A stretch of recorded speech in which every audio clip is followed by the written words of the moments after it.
Hello student, আশা করি সবাই তোমরা খুব ভালো আছো এবং খুব ভালোভাবে পরীক্ষার প্রিপারেশন নিচ্ছ। তো দেখো, লাস্টের যে দুটো সাজেশনের ভিডিও ছিল সেখানটায় আলোচনা করেছিলাম কি পরিবৃত্ত নিয়ে, এবং পরেরটা আলোচনা করেছিলাম গড় নিয়ে। আজকে সাজেশন ক্লাস 3, আজকে আলোচনা করবো একটা টপিক নিয়ে, যে টপিকটা আমার মধ্যে খুব ইম্পর্টেন্ট এবার পরীক্ষার জন্য। তো পাটিগণিতের ক্ষেত্রে আমরা জানি কি 3টে চ্যাপ্টার আছে তোমাদের সিলেবাসে, যে সরল সুদ, চক্রবৃদ্ধি সুদ আর অংশীদারি কারবার। তো দেখো, আগেরবার কিন্তু অংশীদারি কারবার আর চক্রবৃদ্ধি সুদ এসেছিল পরীক্ষায়, সরল সুদটা আগেরবার আসেনি। তো আমার মতে এবার সরল সুদটা কিন্তু খুব ইম্পর্টেন্ট। আমি সরল সুদ নিয়ে আজকে একটু আলোচনা করে দেবো তোমাদের সাথে। এবং আমার মতে এই চ্যাপ্টার থেকে 5টা কোশ্চেন আছে, যে 5টা কোশ্চেন কিন্তু খুব ইম্পর্টেন্ট। আমি প্রতিটা কোশ্চেন তোমাদেরকে একবার বুঝিয়ে দেবো ভালো করে, এবং তারপরে সলভ করে দেবো। তো আর সময় নষ্ট না করে আজকের ক্লাসটা তাহলে শুরু করছি। তো দেখো, সুদ জিনিসটা কি আসলে একটু বোঝার চেষ্টা করি। সুদ কি জিনিস, সুদ কোন কোন ক্ষেত্রে আসে বলতো? সুদ আসে কি ব্যাংক রিলেটেড ব্যাপার হচ্ছে সুদ। ধরো বা কাউকে হয়তো ধার দেওয়া হচ্ছে, সেক্ষেত্রেও সুদ নেয়। তো সুদের জিনিসটা কি বলতো? ধরো তুমি কিছু একটা টাকা, ব্যাংকের ক্ষেত্রে যদি আমি এক্সাম্পল দিই, যে ব্যাংকে তুমি কিছু একটা টাকা রেখেছো, তার এগেনস্টে ব্যাংক তোমাকে প্রতি বছর বা প্রতি মাসের শেষে যেরকম ভাবে ব্যাংকের নিয়ম আছে সেভাবে তোমাকে তারা কিছু টাকা তার পরিমাণে দেয়। এটাই হচ্ছে বেসিক্যালি সুদ। এবার সুদ কিন্তু অনেক রকমের হয়। এবার তোমাদের সিলেবাসে যে দুটো আছে, সরল সুদ আর চক্রবৃদ্ধি সুদ, তাহলে এই দুটো সুদের মধ্যে একটু পার্থক্যটা বুঝে নিই। কারণ যখন অঙ্ক তুমি না বুঝে করবে না, তখন অঙ্ক কিন্তু তোমার কাছে জটিল হয়ে যাবে। যদি তুমি বুঝে করতে পারো অঙ্ক, অঙ্ক কিন্তু অতটা জটিল থাকবে না, এবং জিনিসটা যে খুব ইজি সেটা তোমরা খুব সহজেই অনুমান করতে পারবে। তো দেখো, দু ধরনের সুদ হয়, একটা হচ্ছে সরল সুদ আর একটা চক্রবৃদ্ধি সুদ। এইবার এই দুটো সুদের মধ্যে পার্থক্যটা কি? ধরো, দুটো ক্ষেত্রে তুমি পি টাকা ব্যাংকে রেখেছো। এবার সরল সুদের ক্ষেত্রে রেখেছো, চক্রবৃদ্ধি সুদের ক্ষেত্রেও রাখা আছে। তো তুমি ধরো সাপোজ 10 বছর পরে সেই টাকাটা দেখতে গেছো যে ব্যাংকে কি আছে। এখানেও তুমি 10 বছর পরে দেখতে গেছো যে কি হয়েছে টাকাটা। তো এখানটায় চক্রবৃদ্ধিতে যখন তুমি টাকা রেখেছিলে, তোমাকে বলেছিল কি যে চক্রবৃদ্ধি যে সুদটা সেটা আমরা আপনাকে 1 বছর পর পর দেবো।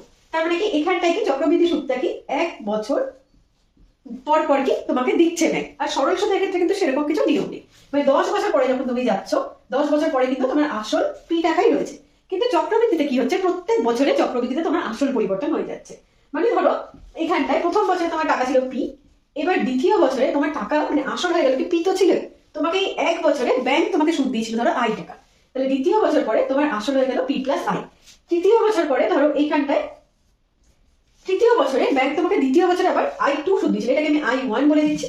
দ্বিতীয় বছরে ব্যাংক তোমাকে সুদ দিয়েছিল I2 টাকা, তাহলে তৃতীয় বছরে তোমার আসল হয়েছে P plus I1 plus I2। এইভাবে ধরো 10 বছর যেতে যেতে তোমার সাপোজ মনে করো এখানটায় কি তোমার আসলটা হলো P প্লাস I1 I2, এরকম করতে করতে I10। এরকম 10 বছর পরে তোমার এটা আসল দাঁড়িয়ে গেল।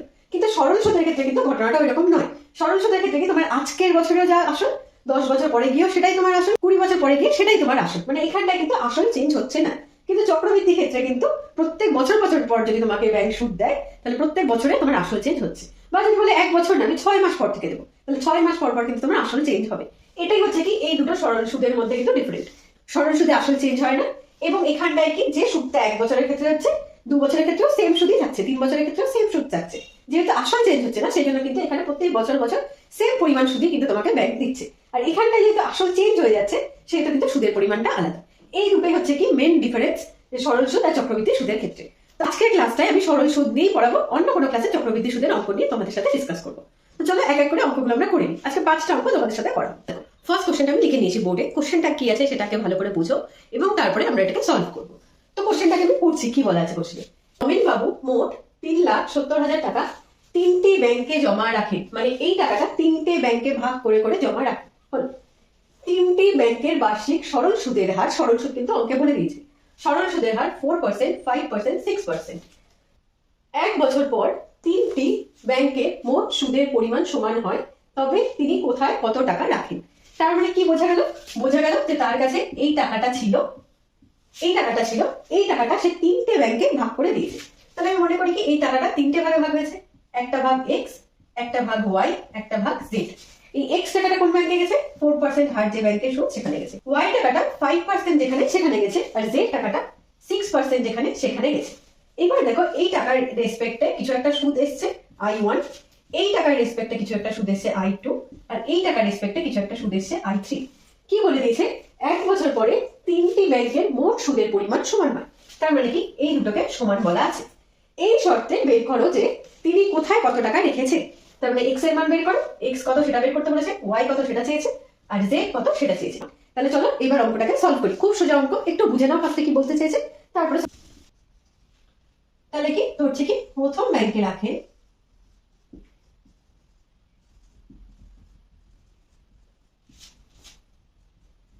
এক্স টাকা। এর ক্ষেত্রে আর কত দেওয়া আছে, আর বলা আছে 4% আর টি বলা আছে 1, তাহলে আই হয়ে যাচ্ছে কত, ফর্মুলা কি P R T divided by 100। তাহলে পি এর মানটা বসাই এক্স, আর এর মান হচ্ছে 4, টি 1 বাই 100। এটাকে কাটাকাটি করছি না, কেন কাটাকাটি করছি না, পরে আমাদের সমান করতেই হবে।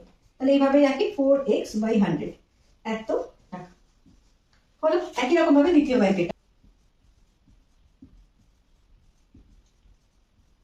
রাখেন y টাকা। তাহলে এখানটায় আর কত, আর হচ্ছে 5%, আর টি একই রকম ভাবে 1 বছর। তাহলে আই কত হয়ে যাবে, আই হচ্ছে কি same formula P R T divided by 100। তাহলে পি এর মান y, আর হচ্ছে 5, 1 নিচে 100। এটাকেও কাটাকাটি করবো না, এভাবেই রাখি 5y বাই 100 টাকা। একইভাবে থার্ড নাম্বারটাও বের করে নিই। থার্ড ব্যাংকে রাখেন জেড টাকা। এখানে আর কত, আর বলা আছে 6%, টি 1, তাহলে আই কত হয়ে যাবে, একই রকম ভাবে পি আর টি বাই 100। তাহলে পি হচ্ছে জেড, আর হচ্ছে 6, টি হচ্ছে 1 নিচে 100। তাহলে একই রকম ভাবে লিখছি 6z বাই 100 টাকা। এই অবধি ফার্স্টে সুদগুলো বের করলাম। তাহলে দেখো বলা আছে কি 1 বছর পরে তিনটি ব্যাংকের মোট সুদের পরিমাণ সমান হয়। তার মানে এইটা, এইটা আর এইটা, এই তিনটেকে কি বলে দিয়েছে, সমান বলে দিয়েছে। তাহলে চলো এগুলোকে সমান করে দিই। এটা সমান বলা আছে, আর একটা অঙ্কে বলা ছিল কি মোট টাকার পরিমাণটা বলা ছিল। তাহলে ওটাও লিখে নিচ্ছি, x plus y plus z হচ্ছে 3700000। আচ্ছা, তাহলে এখানটায় দেখো এখানে তিনটে রাশি সমান, তো আমরা নিচ থেকে এখান থেকে 100 কেটে দিচ্ছি, 100 কেটে দিচ্ছি, 100 কেটে দিচ্ছি। তো এবার কি থাকলো, তাহলে কি আসলো 4x সমান সমান 5y সমান সমান 6z সমান সমান k ধরে নিচ্ছি। k পাশে লিখবো কি নট ইকুয়াল টু 0, কমা ধ্রুবক। তাহলে 4x সমান সমান k, তার মানে কি x সমান সমান k বাই 4, 5y সমান সমান k, তার মানে y সমান সমান k বাই 5, আর কি 6z সমান সমান k, তার মানে z সমান সমান k বাই 6। তাহলে এই মানগুলো পাওয়া গেল, এই মানটা কোথায় বসাবো, এটার মধ্যে বসাবো। তাহলে বসিয়ে দিই, এখানে একটু দাগ টেনে দিই, তাহলে তোমাদের বুঝতে অসুবিধা হবে না। এখানে মানগুলো বসাচ্ছি, তাহলে k by 4 plus k by 5 plus k by 6 সমান সমান 3700000। তাহলে এবার ওটাকে সমাধান করবো। তাহলে এবার লসাগু করতে হবে কার কার, 4 5 6, 4 5 6 লসাগু কত হবে, 60 হয়েছে, 60 হয়ে যাচ্ছে লসাগু। তাহলে 60, তাহলে এখানে 15 কে, এখানে 12 কে, আর এখানে 10 কে সমান সমান 3700000। যোগ করে কত হচ্ছে 27 আর 10 37। ও তার মানে ঠিকঠাকই চলে এলো। তাহলে 37 কে নিচে 7 সমান সমান 3700000। তাহলে কে সমান সমান 3700000 গুণন 60 বাই 37। কাটাকাটি করো 10000। তাহলে কত হলো 6000000। কি চেয়েছিল, তিনি কোথায় কত টাকা রেখেছিলেন। তাহলে বের করে নিই এক্স ওয়াই জেড এর মান। তাহলে এক্স কত ছিল, এক্স ছিল কি কে বাই 4, তার মানে 6000000 বাই 4। কাটাকাটি করো 1500000। এটা y কত ছিল k বাই 5, তার মানে 6000000 বাই 5। কাটাকাটি করো 1200000। আর কি z, z কত ছিল 6000000 বাই 6। কাটাকাটি করো 1, তাহলে হয়ে গেল কত 1000000। তাহলে হয়ে গেল ফার্স্টটা হচ্ছে 1,50,000 টাকা প্রথম ব্যাংকে রেখেছিল, 1,20,000 টাকা দ্বিতীয় ব্যাংকে রেখেছিল, আর 1 লাখ টাকা তৃতীয় ব্যাংকে রেখেছিল। তো এখানটা যেহেতু এটা প্রশ্নের অঙ্ক, উত্তরটা কিন্তু কথায় লিখতে হবে। তাহলে উত্তরটা কি লিখবো লিখে নিই এখানে। তাহলে অ্যান্সার, তিনি প্রথম ব্যাংকে 150,000 এত টাকা, দ্বিতীয় ব্যাংকে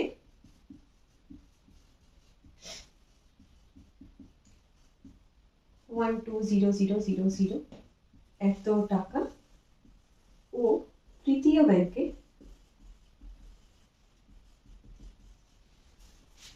100 এত টাকা রেখেছিলেন। ব্যাস এই অবধি করলে কিন্তু অঙ্ক শেষ। তাহলে দেখো কত ছোট অঙ্ক, এটা যদি পরীক্ষায় আসে এইভাবে যদি করে দাও তাহলে কিন্তু একদম পুরো 5-এর মধ্যে 5 নাম্বার তুমি পেয়ে যাচ্ছ। এবার দ্বিতীয় অঙ্কটা করি।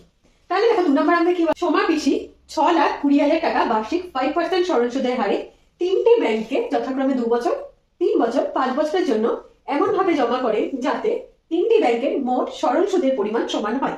মানে আগের অঙ্কটা আমরা কি দেখলাম যে ব্যাংকের ক্ষেত্রে কিন্তু পার্সেন্টেজটা অর্থাৎ সুদের যে হারটা সেটা আলাদা ছিল, এখানটা কিন্তু সুদের হার একই বলে দিয়েছে, 5%-এ বলে দিয়েছে সুদের হার। শুধু বলেছে কি যে তিনি আগের অঙ্কটা যেরকম 1 বছরের জন্য সব জায়গায় রেখেছিল, এখানটায় ওটা আলাদা, প্রথমটাকে রেখেছে 2 বছর, তারপরটাকে রেখেছে 3 বছর, লাস্টেরটাকে রেখেছে 5 বছরের জন্য। একই কন্ডিশন যে 3টি ব্যাংকে মোট যে সরল সুদের পরিমাণ সেটা সমান। তাহলে তিনি কোথায় কত টাকা রাখেন। আগের অঙ্কটার এই অঙ্কটা কিন্তু অনেকটাই একই। তাহলে এবার এই অঙ্কটাকে সমাধান করি। তো একই রকম ভাবে দেখো আগে বুঝে নিয়ে অঙ্কটা কি বলতে চাইছে। একই রকম ভাবে ফার্স্ট এটা ধরছি কি x, তারপরটা ধরছি y, তারপরটা ধরছি z। এটা রেখেছে কি ফার্স্ট ব্যাংকে যেখানে সুদের হার 5%, দ্বিতীয় ব্যাংকেও কিন্তু সুদের হার 5%, তৃতীয় ব্যাংকেও সুদের হার 5%। শুধু কি প্রথম টাকাটা সে রেখেছে 2 বছরের জন্য, দ্বিতীয় টাকাটাকে রেখেছে 3 বছরের জন্য, তৃতীয় টাকাটাকে রেখেছে 5 বছরের জন্য। তাহলে এইবার কি এইখানটায় যে সুদটা হবে সেই সুদটা I1, এখানে যে সুদটা I2 আর এখানে যে সুদটা I3 বলে দিয়েছে তারা সমান। তাহলে এবার বের করো যে x এর মান কত, y এর মান কত, z এর মান কত, অর্থাৎ তিনি কোথায় কত টাকা রেখেছিল সেটা এবার বের করতে বলেছে। তাহলে একই রকম ভাবে তিনটা ক্ষেত্রে আগে সুদ বের করে নিই, তারপর সুদগুলোকে সমান করবো এবং সমান করে নেওয়ার পরে ওই যে টোটাল যে কন্ডিশনটা দেওয়া আছে যে 6,20,000 সেখানটা বসিয়ে দেবো, বসে x y z এর মানটা বের করবো। এটাই হচ্ছে অঙ্ক। তাহলে চলো আমরা সলভ করি। তাহলে ফার্স্ট ব্যাংকে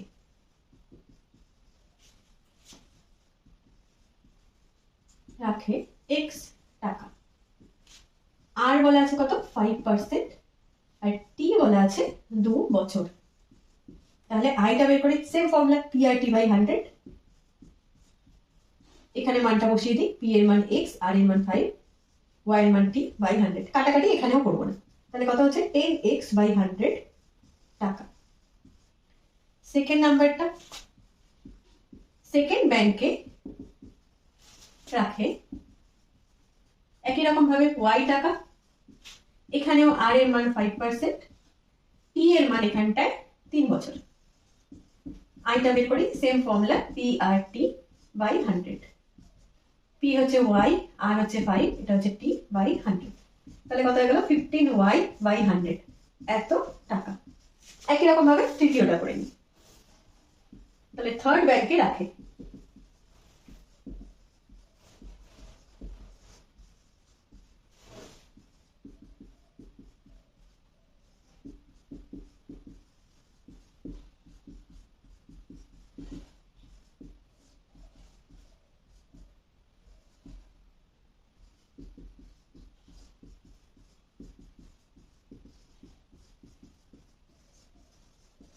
তাহলে তিনটে ব্যাংকের ক্ষেত্রে সুদটা বের করে নিলাম। এবার একই রকম ভাবে কি বলেছিল যে এই সুদের পরিমাণ তিনটের ক্ষেত্রেই সমান।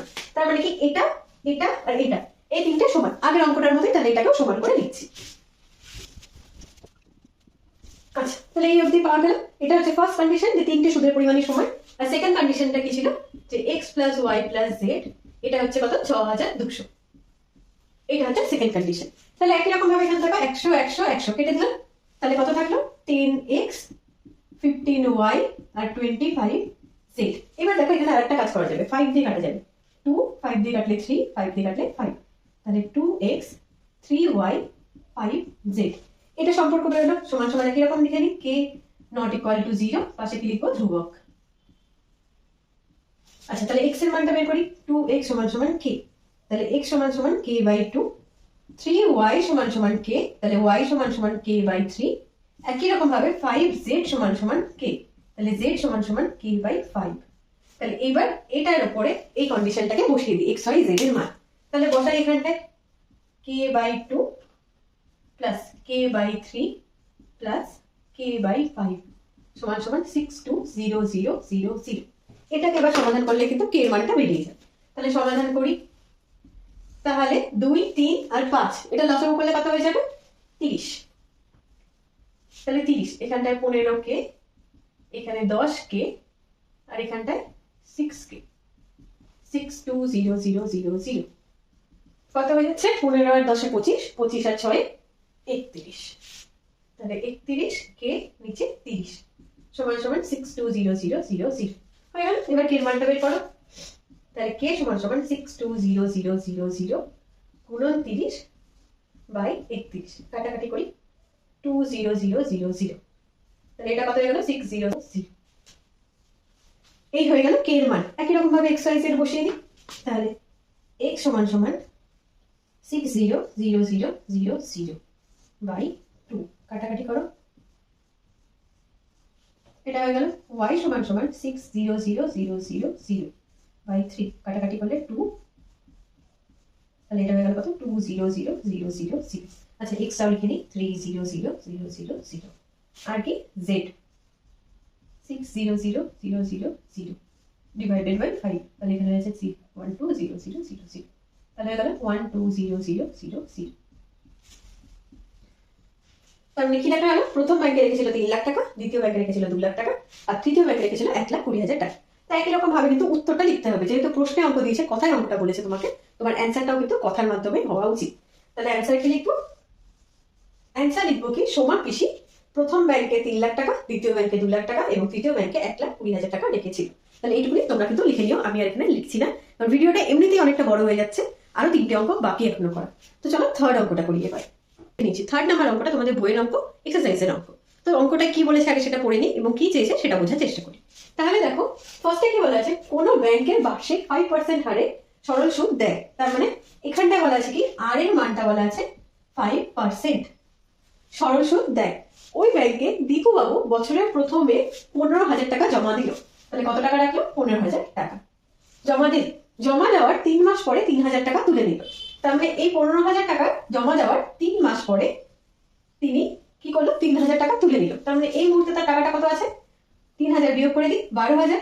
তাহলে এই 15,000 টাকা 3 মাস ছিল, আচ্ছা তুলে নিলে, তাহলে এখন 12,000 টাকা তার পড়ে আছে। এবং ওই টাকা তুলে নেওয়ার 3 মাস পরে আবার তিনি 8,000 টাকা জমা দিলেন। মানে এই টাকাটা 3 মাস থাকলো, তারপরে আবার তিনি আরো 8,000 টাকা জমা দিল। তাহলে 12,000 টাকা কতদিন ছিল? 12,000 টাকা ছিল 3 মাস। এই 3 মাস যাওয়ার পরে আবার তিনি 8,000 টাকা জমা দিলেন। তারপরে 12,000 ছিল, 8,000 যোগ হলো, তাহলে কত টাকা হলো? 12 আর 8 20। তার মানে 20,000 টাকা তার এখন পড়ে আছে। এইবার কি করলো? ওই বছর, মানে যে বছরে তিনি এই ট্রানজাকশন গুলো করছিল, ওই বছরের শেষে তিনি সুদে আসলে কত টাকা পাবেন। তাহলে এই টাকাটা কি বছর 12 মাসে হয়। তো এই বছরের প্রথম 3 মাস তার 15,000 টাকা ছিল, তারপরে 3 মাস তার 12,000 টাকা ছিল, তাহলে 3 3 6 হয়ে গেল, আর বেঁচে থাকলো কি 6 মাস। 6 মাস তার 20,000 টাকা ছিল। তাহলে এবার কি বলা আছে, ওই বছরের শেষে তিনি সুদে আসলে কত টাকা পাবেন। তাহলে বছরের শেষে তো তার আসলে এটাই থাকলো। এবার দেখতে হবে কি, যে এইখানটায় সে কত সুদ পেয়েছিল, এইখানটায় সে কত সুদ পেয়েছিল, এইখানটায় সে কত সুদ পেয়েছিল। এই 3টে সুদকে যোগ করে দেবো এবং আসলটা কত আছে? 20,000। তাহলে সুদ আসল বলতে কি সুদ প্লাস আসল। তাহলে সুদ কত হচ্ছে সেটা বের করি, আসল তো জানা গেছে। তাহলে এবার অঙ্কটা সলভ করছি। প্রথম 3 মাস, তারপরে 3 মাস, আর লাস্টে 6 মাসটা ক্যালকুলেট করি। তাহলে অ্যান্সার প্রথম 3 মাস। তাহলে এক্ষেত্রে দেখো বুঝিয়ে দিলাম ঠিক আসলটা কিভাবে ভাগ হয়েছে। তাহলে প্রথম 3 মাসে পি কত ছিল? আসল ছিল 15,000 টাকা, আর ফিক্সড আর 5%, আর সময় টি, টি হচ্ছে কি 3 মাস। কিন্তু পি আর টি বাই 100 এর টি কিন্তু বছরে ক্যালকুলেট হয়। তাহলে এই মাসটাকে বছর করে নেবো কি করে? 12 দিয়ে ভাগ করে। তাহলে এত বছর, কাটাকাটি করো 1 নিচে 4, তাহলে এত বছর। তাহলে এবার আইটা ক্যালকুলেট করি। আই এর same formula, P R T by 100। তাহলে পি এর মান 15,000, আর এর মান 5, টি হচ্ছে 1, নিচে চলে গেল 4, 100, 0 0 0 0। এইবার 4 দিয়ে তো কাটছে না, 2, এখানটা হয়ে যাবে 75।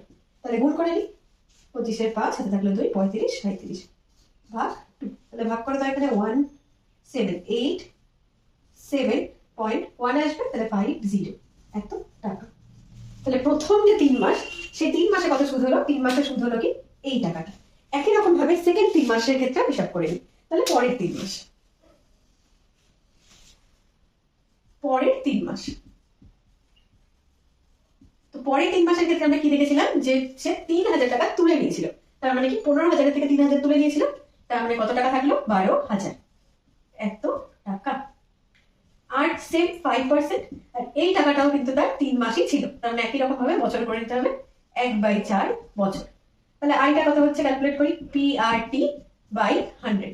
তো পি এর মান কত? 12,000, আর হচ্ছে 5, টি হচ্ছে 1, নিচে চলে গেল 4, এখানে 100। 0,000 কাটলো, এবার কিন্তু 4 দিয়ে কাটছে 30, তার মানে এখানটায় হলো কত 150 টাকা। এবার লাস্টের যে বছরটা আছে সেটা, লাস্টে তাহলে কত পড়ে থাকছে, লাস্টের 6 মাস পড়ে থাকছে, তাহলে শেষের 6 মাসের হিসাবটা করি। তাহলে শেষের 6 মাস পি তাহলে কত হবে, শেষের সময় কি করেছিল 8,000 টাকা জমা দিয়েছিল, মানে 12,000 টাকা ছিল, 8,000 জমা দিয়েছে, তারপরে 12 আর 8 হচ্ছে 20,000 টাকা। আর একই রকম ভাবে 5%, আর টি কত, টি হচ্ছে লাস্ট 6 মাস, তাহলে 6 মাস, তার মানে কি 6/12, তার মানে 1/2 বছর। তাহলে একই রকম ভাবে আইটাকে ক্যালকুলেট করো, তাহলে P R T by 100, P 20,000 R 5, এখানে 1, নিচে 2 আর 100, 0,000, 2 দিয়ে কাটলে 100, তাহলে হয়ে গেল 500 টাকা। তাহলে মোট সুদ কত, এখানে 187.50, এখানে 150 আর এখানে 500, তাহলে বের করে নিই মোট সুদটা কত বের করি, তারপরে সুদ আসল বের করব। তাহলে এখানটা লিখছি মোট সুদ,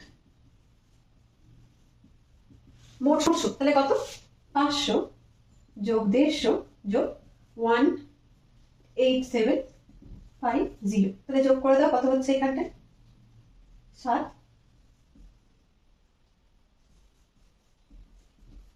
এত টাকা। এটা হয়ে গেল সুদ। এবার সুদ আসল, আসল কত ছিল 20,000 টাকা, তাহলে সুদ আসল, সুদ আসল কত 20,000 যোগ 837.50, এত টাকা, তাহলে গেল 20837.50 টাকা। এটা কিন্তু অ্যান্সার। তাহলে বছরের শেষে সে এত টাকা পাবে। একইভাবে কথায় প্রশ্ন দেওয়া আছে, উত্তর কিন্তু কথায় আসবে, সেটা লিখে নিই। তাহলে এবার 4 নাম্বার অঙ্কটা করে নিই। অঙ্কটা দেখো লিখে নিয়েছি, এটাও তোমাদের টেক্সট বইয়েরই অঙ্ক, এক্সারসাইজেরই অঙ্ক। তো অঙ্কটা খুব ইম্পর্টেন্ট, অনেক কয়বার কিন্তু মাধ্যমিকে এসেছে এবং টেস্ট পেপারও দেখবে অনেকবার এসেছে অঙ্কটা। এই অঙ্কটা কিন্তু বাদবাকি অঙ্কগুলো থেকে একটু আলাদা, একটু অন্যরকম, একটু ভালোভাবে বুঝে নাও, তাহলে কিন্তু সলভ করতে অনেকটা ইজি হবে। তা চলো অঙ্কটা কি বলেছে একবার পড়ে দেখি। কি বলেছে, রহমান চাচা একটি বাড়ি তৈরি করার জন্য বার্ষিক 12% সরল সুদের হারে 2,40,000 টাকা ব্যাংকের থেকে ধার নেন। তিনি ধার নেওয়ার 1 বছর পরে বাড়িটি প্রতি মাসে 5200 টাকা করে ভাড়া দেন। ধার নেওয়ার কত বছর পরে তিনি বাড়ি ভাড়ার আয় থেকে ব্যাংকের টাকা সুদ সহ শোধ করবেন তা হিসাব করুন।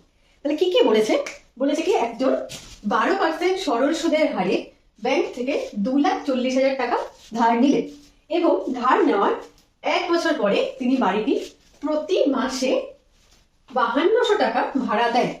ধার নেওয়ার কত বছর পরে, মানে অ্যান্সারটা চেয়েছে যে কত বছর পরে তিনি বাড়ি ভাড়ার আয়, মানে প্রতি মাসে যে 5,200 টাকা পাচ্ছে সেই আয় দিয়ে ব্যাংকের টাকা সুদ সহ শোধ করবে। মানে ব্যাংক থেকে ধরো তুমি ধার নিয়েছো, তুমি তো শুধু সুদ ফেরত দিতে পারো না, তোমাকে আসলও ফেরত দিতে হবে। তাহলে এই বাড়ি ভাড়ার টাকা দিয়ে কত দিনে তার এই 2,40,000 টাকার যে ধারটা আছে সেটা শোধ হবে।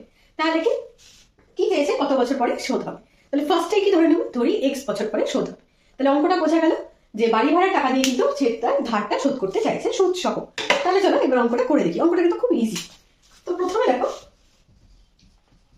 কি চাইছে যে কত বছর পরে শোধ হবে। তাহলে ফার্স্টে ধরি x বছর পরে ধার শোধ হবে, ধার শোধ হবে। তাহলে কি x বছরের জন্য কিন্তু এই যে এই টাকাটা যে ইন্টারেস্ট সেটা তৈরি হচ্ছে ব্যাংকে, তাহলে সেই টাকাটা কিন্তু তাকে ফেরত দিতে হবে। তাহলে দেখে নিই এই x বছরে তার কতটা সুদ তৈরি হচ্ছে। তাহলে এখানটায় কি p মানে আসল কত 2,40,000 টাকা। তারপরে কি t কত ধরেছি x বছর পরে শোধ হবে, আর কত এখানটায় আর কিন্তু বলা আছে 12%। তাহলে i কত, একই formula p R t by 100, p টা বসিয়ে দিই 240,000, আর হচ্ছে 12 আর t হচ্ছে x, নিচে 100, তাহলে 0,000 কেটে গেল। গুণ করে দাও 12 আর 24, 28,800x, এত টাকা হলো। এইবার দেখো এই টাকাটা সুদ হয়েছে, তার আসল কত ছিল 2,40,000, তার ব্যাংকে কত ফেরত দিতে হবে এই 2,40,000 প্লাস এই 28,800x টাকা। এবার সে এটা কিভাবে ফেরত দিতে চাইছে, সে বলছে কি সে প্রতি মাসে যে বাড়ি ভাড়াটা পাচ্ছে অর্থাৎ 5,200 টাকা সেটা দিয়ে সে ফেরত দেবে। তাহলে কি তার কন্ডিশনটাও লিখে দিই। প্রশ্নানুসারে তার যতটা ধার অর্থাৎ 2,40,000 যোগ 28,800x, এই টাকাটা সে শোধ করবে কি 5,200 টাকা, যেটা বাড়ি ভাড়া পাচ্ছে সেটা। বাড়ি ভাড়া দেখো প্রতি মাসে পাচ্ছে, তাহলে বছরে কত পাবে 5,200 গুণন 12। আর কত বছর, সে বলেছে কি যে যত বছরের জন্য সে টাকা নিয়েছিল তার 1 বছর পর থেকে বাড়ি ভাড়া সে দিচ্ছে। তাহলে কি 1 বছর পর মানে x - 1, প্রথম বছর তো সে বাড়ি ভাড়া দিতে পারেনি, দ্বিতীয় বছর থেকে দিয়েছে সেই জন্য কি এক্স মাইনাস ওয়ান, একটা বছর কিন্তু কম। এবার এই জিনিসটাকে পুরো ক্যালকুলেট করি, ক্যালকুলেট করে দেখি কি কত হচ্ছে। তাহলে সবার ফার্স্টে ক্যালকুলেট করার সময় কি জিরো জিরো গুলো কেটে দিই, সবগুলোর মধ্যে দেখো জিরো জিরো আছে, দুটো জিরো কাটলাম, এখান থেকে দুটো জিরো কাটলাম, এখান থেকে দুটো জিরো কাটলাম। আর কিছু কাটা যাচ্ছে? কাটা যাচ্ছে, 12 দিয়ে কাটছে, 12 দিয়ে কাটলে 1, এখানে 12 দিয়ে কাটো তাহলে 2 4, এখানে 12 দিয়ে কাটো 2 0 0। আর কিছু কাটছে? আচ্ছা লিখে দিই তাহলে কি থাকছে। তাহলে এখানে 200 যোগ 24x, এখানে 5 2x মাইনাস 5 2। দেখো কতটা ছোট হয়ে গেল। এবার x গুলোকে একদিকে নিয়ে আসবো আর সংখ্যাগুলোকে একদিকে নিয়ে যাই। 200 প্লাস 52, এদিকে 2x মাইনাস 24x। তাহলে x টাকে এইদিকে লিখি, তাহলে এখানে বিয়োগ করো, 6 7 8, এখানে 3 28, x সমান সমান 252, x সমান সমান 252 বাই 28। কত দিয়ে কাটছি? 4 দিয়ে কাটছি, তাহলে এখানে 7, 4 6 24, 3, 7 দিয়ে কাটো 9, তার মানে কি হয়ে গেল 9 বছর। x এর মান কি? x এর মান কি হয়ে গেল 9 বছর। তাহলে ধার নেওয়ার কত বছর পরে তিনি বাড়ি ভাড়ার আয় দিয়ে ব্যাংকের ধার সুদ সহ শোধ করবেন? তাহলে অ্যান্সার কি হবে? অ্যান্সার হচ্ছে 9 বছর পরে। 9 বছর পরে তিনি বাড়ি ভাড়ার টাকা দিয়ে সুদ সহ ব্যাংকের ধার শোধ করবেন। খুব ইম্পর্টেন্ট অঙ্ক, বারবার প্র্যাকটিস করো, এটা কিন্তু পরীক্ষায় আসার হাই চান্স। আচ্ছা এবার লাস্ট অঙ্কটা করে নিই। তাহলে এবার 5 নাম্বার অঙ্কটা দেখি কি বলেছে অঙ্কটা। এটাও কিন্তু তোমাদের টেক্সট বইয়েরই অঙ্ক, এক্সারসাইজেরই অঙ্ক। তো কি খুব সোজা অঙ্কটা, কিন্তু দেখা গেছে কি অনেকবার কিন্তু পরীক্ষায় এসছে এবং টেস্ট পেপারেও কিন্তু এই অঙ্কটা ভর্তি। তাহলে চলো অঙ্কটা কি বলেছে পড়ে নিই। তো কি বলেছে, রথীন বাবু তার 2 মেয়ে প্রত্যেকের জন্য এমন ভাবে টাকা জমা রাখেন যাতে প্রত্যেক মেয়ের বয়স যখন 18 বছর হবে তখন প্রত্যেক মেয়ে 1,20,000 টাকা করে পাবে। ব্যাংকের বার্ষিক সুদের হার যদি 10% হয়, আর মেয়েদের বর্তমান বয়স দেওয়া আছে একজনের 13, একজনের 8, তিনি কার জন্য কত টাকা রেখেছিলেন? কি বলতে চাই না, যে একটা লোক তার দুটো মেয়ের জন্য টাকা রেখেছে ব্যাংকে, এবার কত টাকা সেটা বের করতে হবে। কি কন্ডিশনে রেখেছে? বলেছে তাদের মেয়েদের বয়স যখন 18 বছর হবে, 2 মেয়ে, ফার্স্ট মেয়ের বয়স যখন 18 বছর হবে তখনও সে 1,20,000 টাকা পাবে, এবং দ্বিতীয় মেয়ের বয়সও যখন 18 বছর হবে তখনও সে 1,20,000 টাকা পাবে। তাহলে তাকে কত টাকা রাখতে হচ্ছে যাতে তার মেয়েরা 18 বছর বয়সে এত টাকাটা পায়? তাহলে দুটো মেয়ের ক্ষেত্রে আলাদা আলাদা হিসাব হবে। তাহলে চলো একটা একটা করে হিসাবটা করি। তো প্রথম মেয়ের